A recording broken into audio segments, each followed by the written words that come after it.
And you're live. Thank you. So we'll call this meeting of the task force on the study of the city election laws into session. Tonight we'll be hearing public comment that has come in person with folks who will be joining us, as well as online comments that have been submitted for sort of a discussion of those things, so we can get them on the record so people could hear what their friends and neighbors are talking about. So with that, the first order of business is to take the roll. I would just observe that all members of the task force are here, except for Mr. Gibson, who is on a work trip. So everyone else is here and accounted for. The second order of business was to the agenda of the meeting, the last meeting of 2 weeks ago, which Mr. Gibson was going to put together the minutes. So I know he's working on that with his delayed travel schedule. So we should be able to have those at the next meeting to approve and sort of put formally into that.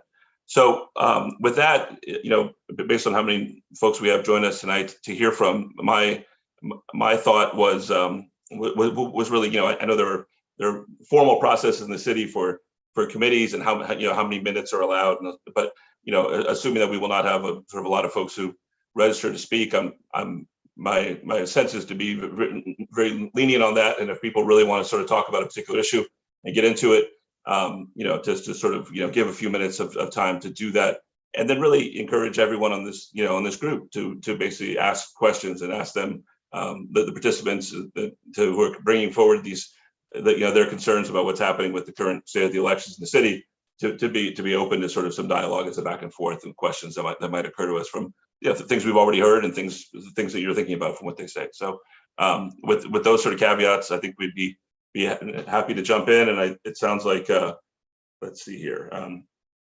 Janet Katz, if you'd like to come off mute and turn your camera on, we'd love to hear what's on your mind. Hi, I'm actually attending another meeting, and I'm on my phone. I don't know if you can actually hear me or not. We can hear you. Yeah, that's great. Okay, great. And I'm trying to figure out, I do a lot of Zooms and Teams and all that stuff, but I don't see an option of how I can enable my camera on my phone. I'm trying to promote you as panelist, where you'll have control of that. So you can click the button that shows up. Just a side thing for Ian to ask all speakers to also include their addresses.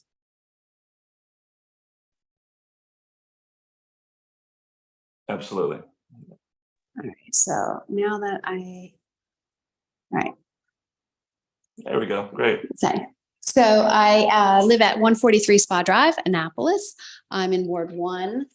And in all actuality, I think I'm probably representing about at least 10 or 15 people, because unbeknownst to most people I've spoken to in the last 8 hours, people weren't aware of this opportunity to provide testimony. So I just wanted to be a face and a voice that probably represents many more people, that would love to chime in on giving suggestions or even having a weigh in on any ideas. I submitted a written information on something that I believe is pretty important and relevant to Annapolis, and that being that, we are a very diverse city. We actually have a large representation of registered Democrats and Republicans and unaffiliateds, and the way that the current structure of our municipal election runs is it's political party oriented. So in being, oops, I think I realized I'm probably covering my face. Being a big advocate for non-partisan city elections, really think that would help it to increase equity. So we would have a lot more stronger voice of unaffiliated voters who would be able to have their input, particularly as it relates to primaries, because I know at this point they're not able to have a representation there. And understanding how I do know people in the military or who do work in the federal government. I mean, Annapolis being so close to the Washington, D.C., we are very blessed to have such a great connection to our national government. but that then does prevent them from really having an opportunity to be aligned with a political party if they're running, if they have to declare. And then what then ends up happening is they just say they cannot run or participate due to the fact of their working arrangements or their military experience. So that kind of does disenfranchise a large group of folks who could potentially be very active and involved. And I'm thinking along the lines too of maybe some of our younger generational folks who it doesn't seem that we have from a demographic standpoint, a wide variety of youth that, and is a general rule, is involved in leading our city. And then lastly, another key element of why I am a strong proponent of nonpartisan elections is that adding a D or an R next to a candidate's name sometimes seems to fund a large presence and influence that really the city, I don't think, particularly benefits from. Financial privilege shouldn't necessarily determine who is going to be looking out for the best interests of all residents and citizens in our beautiful city. So that's pretty much all I have to say right now. And like I said, unfortunately, we were not advised from most of my friends and fellow residents, and not just in Ward 1, but in all the wards across the city. We didn't even know that this was an opportunity to contribute feedback. So if you can hold another public hearing, that would be greatly appreciated. And then this way we can, get a whole bunch of different points of view on this particular very important subject that you're working on. And we thank you for your time and your commitment to this cause. Absolutely. Thank you for taking the time to join in. This is the first of what we hope will be multiple opportunities for public input into sort of the state of the city election. So, I encourage you to, share with your friends. We have who are interested in this issue. We have the ability to sort of do written comment, and we will be doing more in-person opportunities in the future. So Great. Thank you so much. Does anyone have Thanks. any questions for Ms. Katz? And I'll go off camera and off mute so y'all can continue. Thanks. Great, thank you.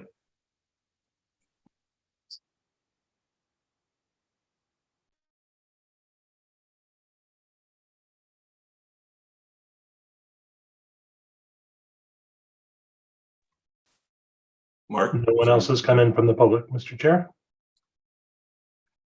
Okay.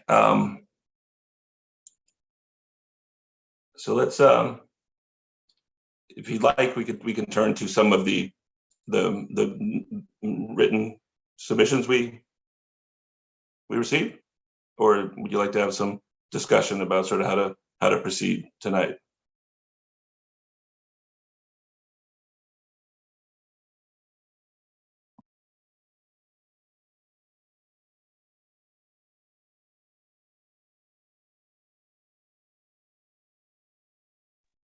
I think have like an Andy. opinion. Yeah. I'm sorry. No, I'm sorry, Jaya. Go on. nope.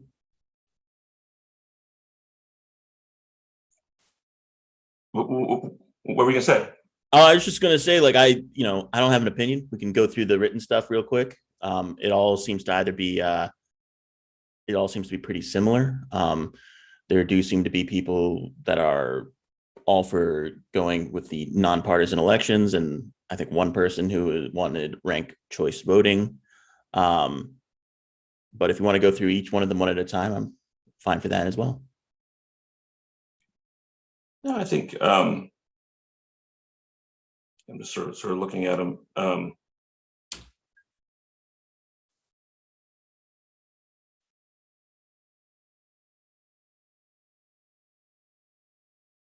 Yeah, I mean, it seems to be ranked choice voting and nonpartisan elections. One about moving the election cycle to sort of the state cycle, right? Right. So.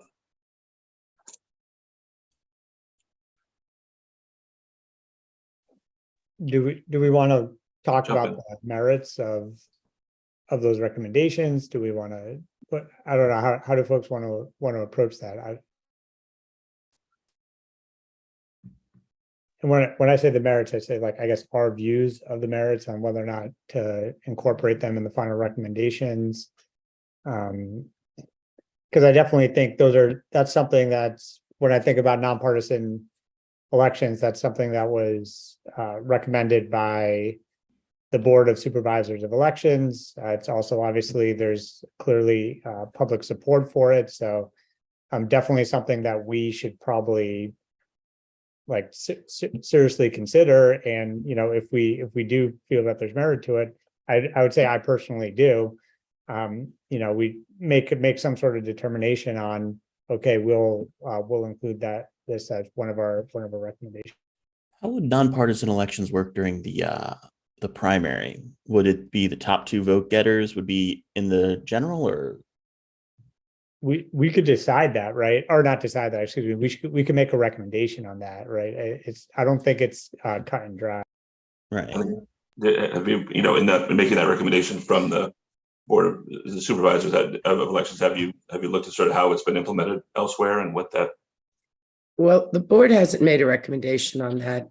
In the past, the board has noticed there seems to be some confusion about what a nonpartisan election is and what type. Then the next question usually is, well, what type of nonpartisan election are you talking about? So there's different ways. There's ranked order. There's a number of different ways. And so people, I think, are actually a bit confused by what a nonpartisan is.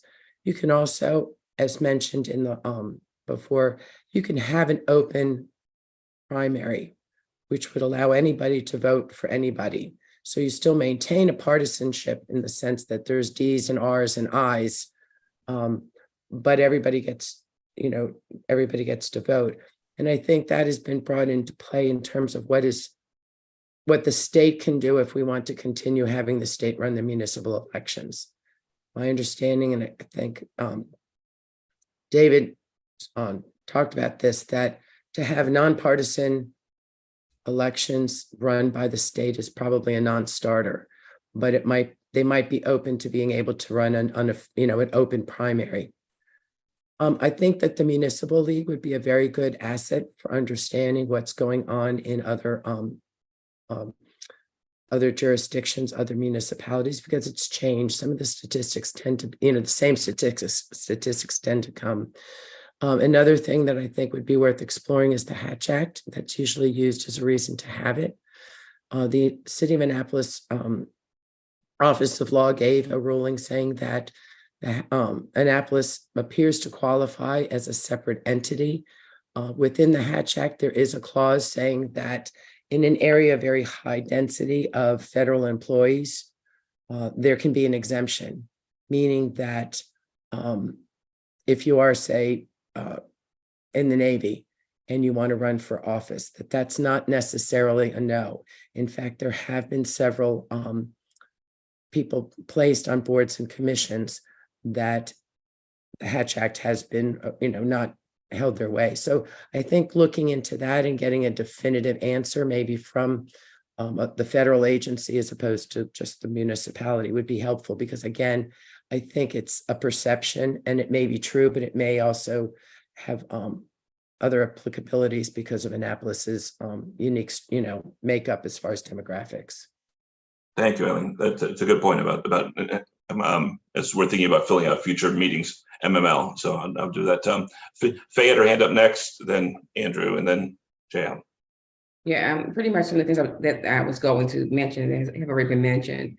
I do think that we should, this is one of the issues that we should discuss. I'm gonna make a recommendation about. I just don't think that we can really have a full discussion right now because as Ms. Kat said, that many people did not even know about this. And as was mentioned, the responses that we got, it was almost like verbatim what their responses were. So we do have like 3 or 4 people, but that's not representative of the entire city, or it seems to be representative primarily of one ward. So I think we still need to gather additional information, but I think that this is one area that we should discuss and make a recommendation on. And I also thought about the, if we were to do open primaries, then that may address this issue somewhat as well. Thank you. Andrew? I would just start by seconding Faye's, sort of the thrust of Faye's comments about trying to broaden the scope of input. I think Scott had a really good idea, and you mentioned it as well in an email about potentially doing a subcommittee for outreach. I think that's something we might want to move forward on. But in terms of nonpartisan primaries, I think there is a degree of, as Eileen mentioned, there's like a degree in flexibility in like quite a bit of flexibility in how they're run, right? So one issue is how many people from the primary, how many candidates move forward, right? It could be a top 2 where you just have the top 2 move forward. It could be a top 3 where the top 3 vote getters move forward, and then top 4, you know, you probably don't want to go much beyond that. And then you could have 4 candidates on the general election ballot. So that's one aspect of it. And then another aspect of it is how individuals vote, right? So it could be that voters just pick one individual like they do in any other primary. You could use ranked choice voting, which has come up a few times, or you could use what's called like approval voting, where individuals can vote for as many candidates as they want, all the candidates that they approve, and then the top X number move forward. So lots of different variations of it. So in our discussions, we're probably going to have to kind of consider the breadth of those and nail down what we think is like optimal for Annapolis here. Well, a couple other comments I want to make is even with nonpartisan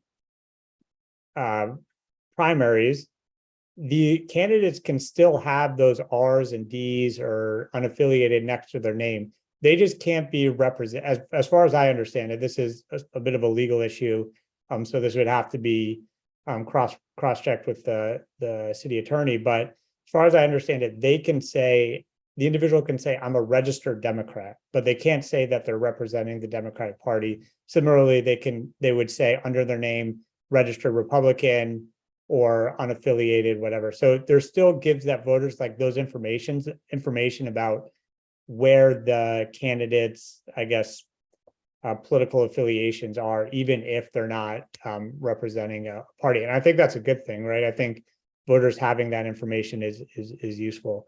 And I think my interpretation of what I think it was David Garris from the county said was a little bit different than Eileen. My understanding was that it was a non-starter to do ranked choice, but potentially doing a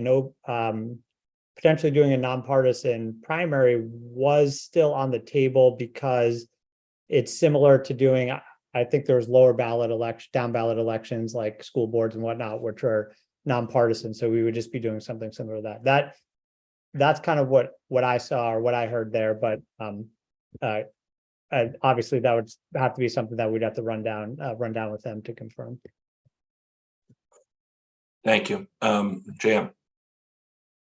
Yeah, so my point was basically Andrew's last point. I heard from David Garris that if we were to have the county administer the elections, which would be as we saw with the document that was received, would be a huge cost savings, that they would be not necessarily ready for an open primary, but for a nonpartisan primary and a nonpartisan election during the general as well. And I think, Eileen, you might have mixed those up, and that kind of threw me for a bit. But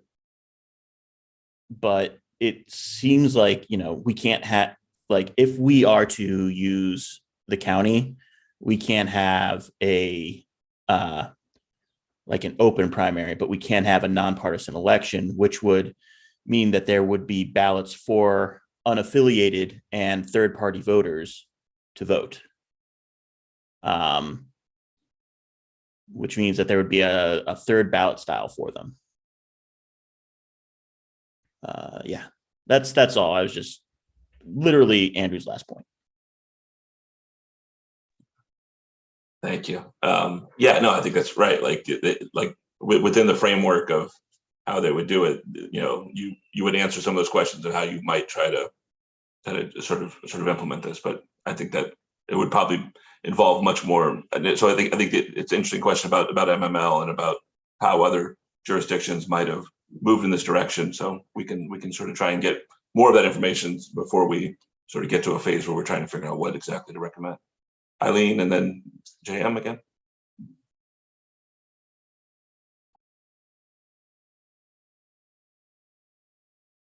You're on mute, Eileen.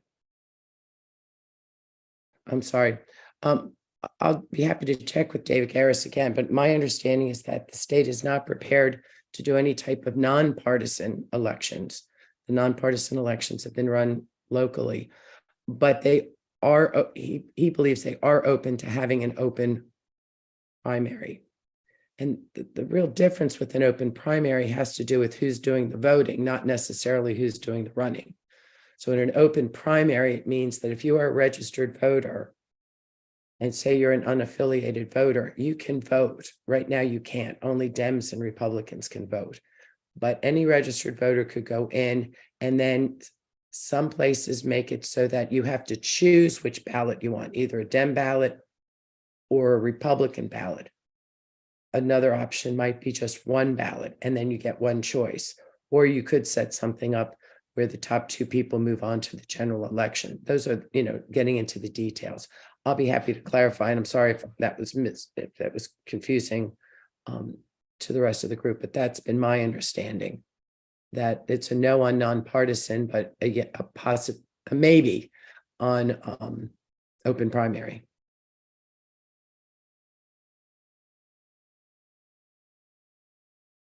Thank you. Yeah, I mean, it's probably worth following up on that conversation before we get further down the road. But yeah, and I think it's a smart thought with MML and other folks to sort of bring in and have a little more at the next session, hopefully. So what I'd like to pivot to two things that have sort of come up in this conversation. One is, who else should we be inviting in the next session before we get much deeper into this, that we think would shed light on some of these questions that we're starting to know we're going to sort of wrestle with. And the second question is, who is interested in being on a work group to do a lot more community engagement? So I think about the second, and maybe we could talk about the first question there of like, who else should we be inviting in so we can ask questions of in a formal setting.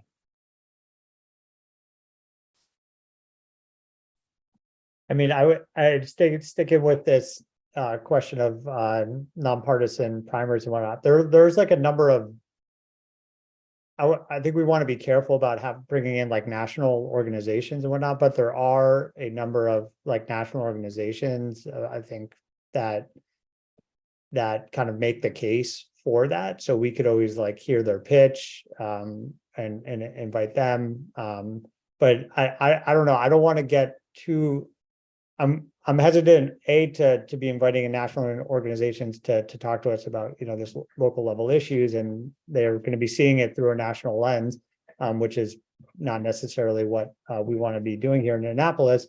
And then of course this is just one of a half dozen, a dozen potential issues that we want to kind of do our homework on. So, but anyway, I just want to put that on the table. That is an option that we could move forward. I'd be happy to like help coordinate that if we decide to do that.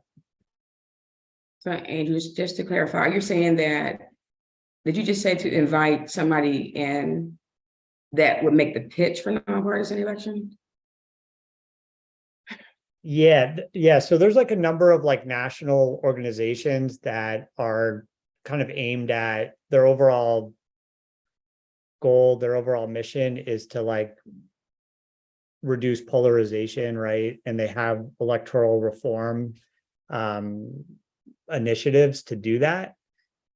So they could talk to us maybe a little bit about like nonpartisan primaries have been implemented in X, Y, and Z city. This was the result of them. But those are, like I said, these are national organizations. They come with sorry about that. They come with like a particular agenda, right? They want to move these. They want more states and municipalities to implement them, that sort of thing. So, so yes, that's the idea. I guess that would be my concern because they come with an agenda, and I think we should be collecting information to make our own, come to our own conclusion about the recommendations that we make. So I would prefer to have somebody that's more neutral and could offer stats and give pros and cons, and not somebody that's already made a determination that this is the be all. Yeah, I think that's totally fair. I think it's, yeah, it would be one of those things where like, you would invite them, and then you might invite someone else that does that, or we could, I think it's fair, we could maybe have an election expert present on both sides, if they're out there. But yeah, I totally agree that we have to be very conscious of like, people come with agendas. So in thinking about that, I mean, maybe the intermediate step is really trying to get the people who do election stuff at MML to and sort of give them some marching orders, like are there communities who've gone through this transition from partisan elections to nonpartisan in recent years in Maryland? How do they do it? How are across the board? And most of the municipalities in the state are nonpartisan elections, right? So like how are those structured? Just to sort of ground ourselves maybe in a little bit what's happened in other parts of the state, and then figure out if we want more input from whether national group or other experts maybe after that. If that seems like a good place to start for the next meeting, if we can get someone. That sounds good. Could I get a little bit more background? I mean, I could obviously read up on them, but I'd just be curious if someone could give me kind of like a really high level overview of this organization and like what their approach is and what the Maryland Municipal League is basically the sort of advocacy group and organizing group for all of the 110 municipalities in the state, right? So so it is, and like so we as a city sort of interact with them. They have policy experts, they have advocates, so who sort of represent before the state, sort of the needs and wants of cities. So like I think like the people who do sort of election democracy stuff there could be helpful to be like this many cities in Maryland run their elections this way, but like I'd really be interested in, because I know like we are Little Annapolis, but we are the 7th biggest city in the state, right? So like of those 109 or whatever the number is, like we're in a different, so like who in that world has, in the top 10 or 15, have they gone through a change in how they're structuring their elections in recent memory, and what were the lessons learned of that? I think like that would probably be particularly interesting. So I mean, I'd suggest we sort of, Eileen, we can talk offline about sort of who to contact. I'm sure you deal with them quite a bit too, but I think that seems like a sort of a good next step for the next meeting if we can organize that. Right. Mr. Peck has been there for quite a while, and I believe he's still there. Jim's still there. He's great. He's still there. Great. Yeah, I'm happy to reach out and see if we can make that work for the next meeting. What else on sort of, as you say, Andrew, on the other dozen issues that we're starting to see the contours of, that we're probably going to wrestle with? Is there sort of other sort of constituencies or experts of things you think we should try and see sooner rather than later, or anyone else, just based on that sort of framing? I mean, I think it probably really depends on the issue, right? So there's going to be academics who specialize, academics tend to specialize fairly narrowly, right? So there are going to be academics who specialize in, electoral finance, right? So if we want to look at electoral finance a little bit closer, we can identify those types of individuals. So MIT has like a election and data science lab where they just basically have a list of I think a few dozen experts that we could try to tap, and once we kind of have some direction on like this particular issue is what we want. So I think what you mentioned about the MLL is probably a great start in terms of like getting an overview of how this has worked in Maryland and that sort of thing. Great. Eileen? I was just going to mention, again, maybe having Jared DeMoranis meet with the group in terms of talking about fair election practices. And he would just be, because that's another area that really needs some focus, even probably sooner than later in some regards.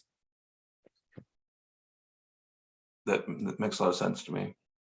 Do people on here know him and know sort of what he works on? If you can give a little context, Eileen, that'd be helpful.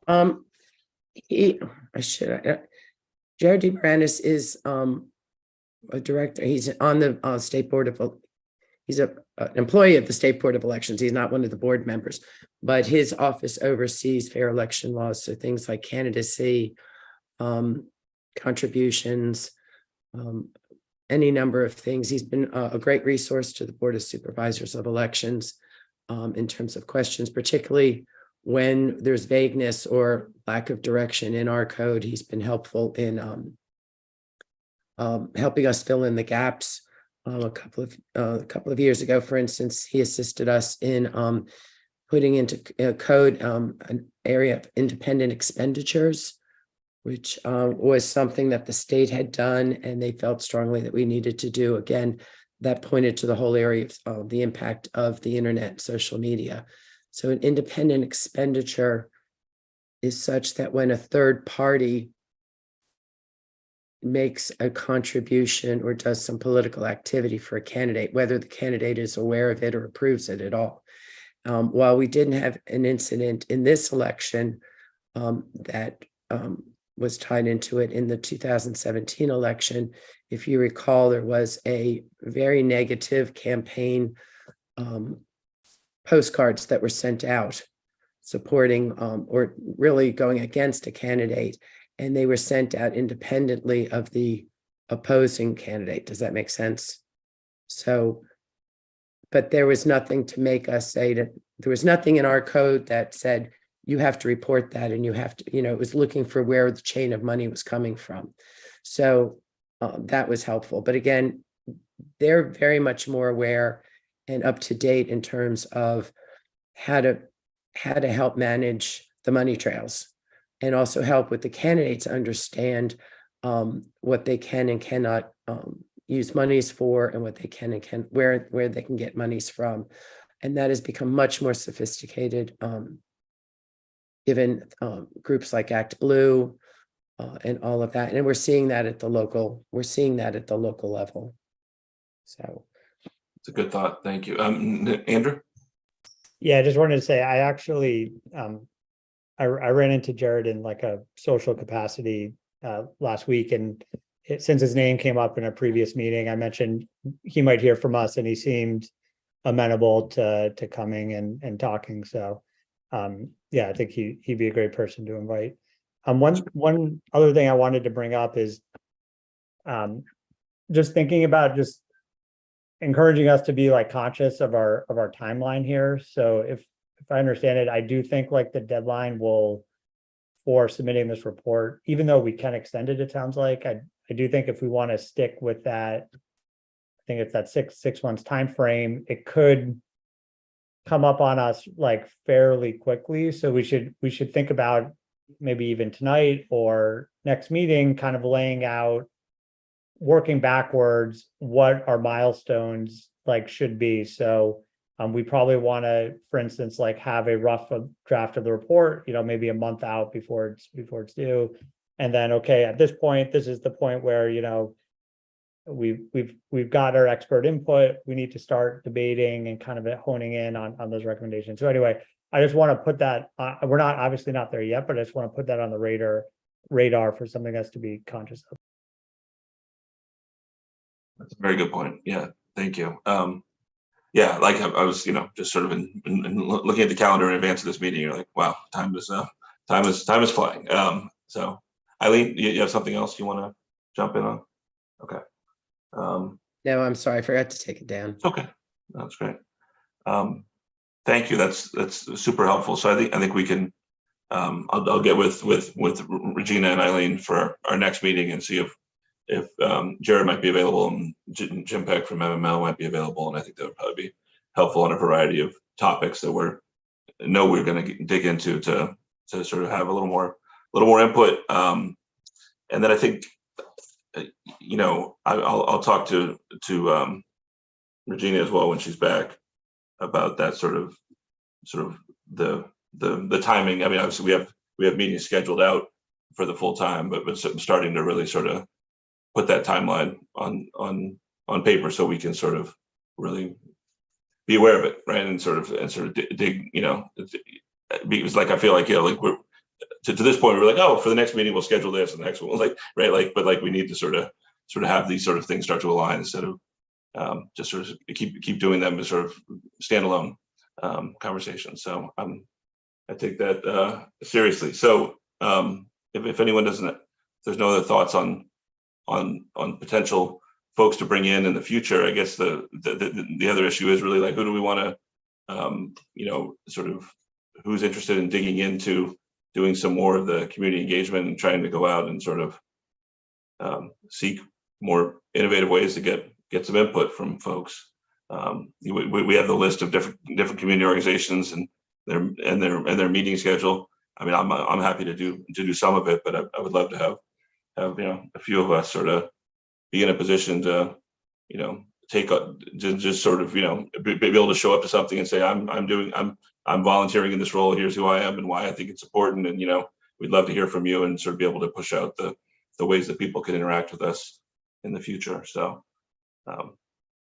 no pressure, but if it's something you're interested in or interested in being in a sort of a subgroup to really work on that, feel free to let me know, and we can sort of get that going sooner rather than later. And I think probably we need to think about, I know we talked initially about, is there some utility in trying to do, I think Scott raised on the first one, like do some sort of in-person setting at, a city hall or something where people are more comfortable maybe coming out for an in-person sort of dynamic to testify.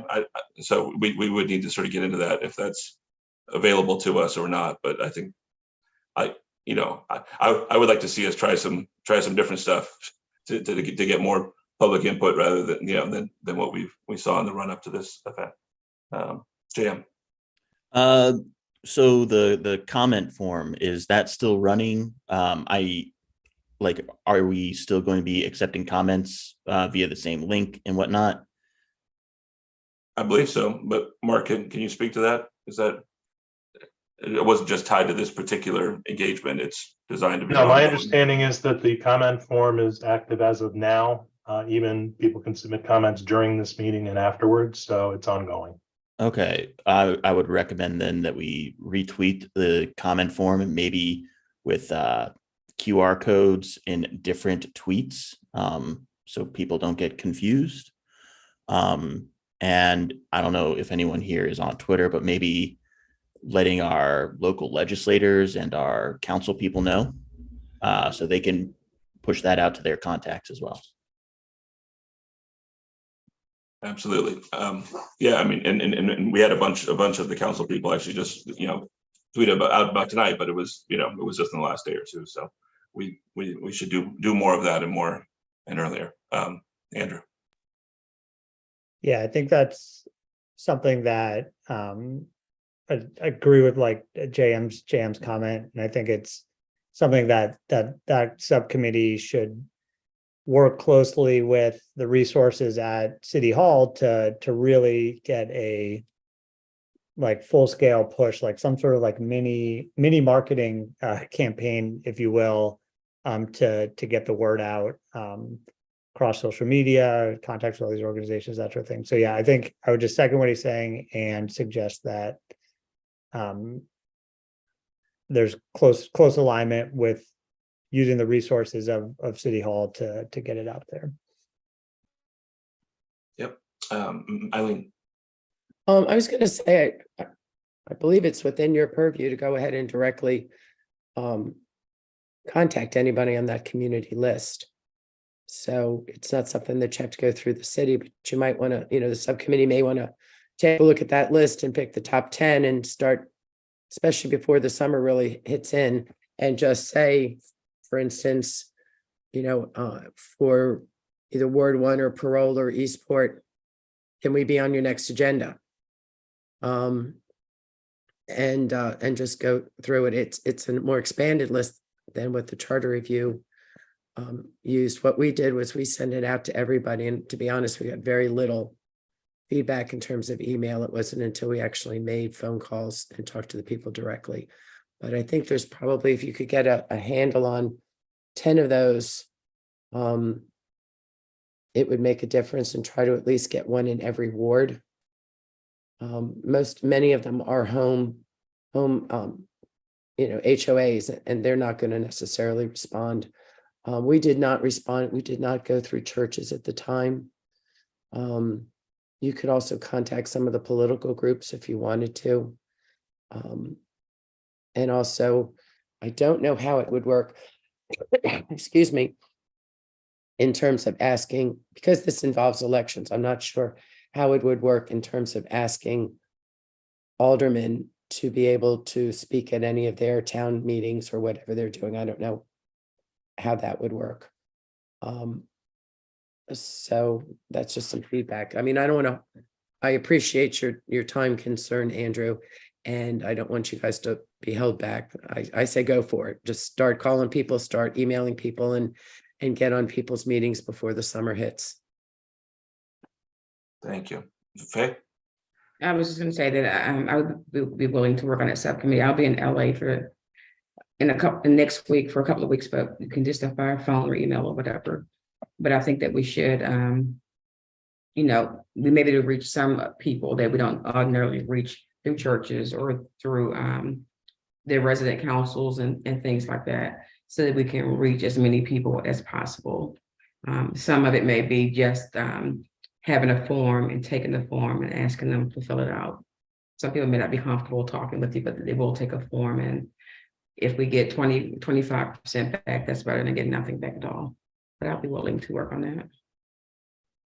Great, thank you. No, I think I think like right there's probably multiple different approaches to try to get engagement from lots of different communities, right? Like is the best design, and so so we'll see sort of what sort of interest we have, and I'll start an email chain with Regina and with everybody to sort of figure out how to get rolling on that outside of. But thank you. You have something else, Eileen?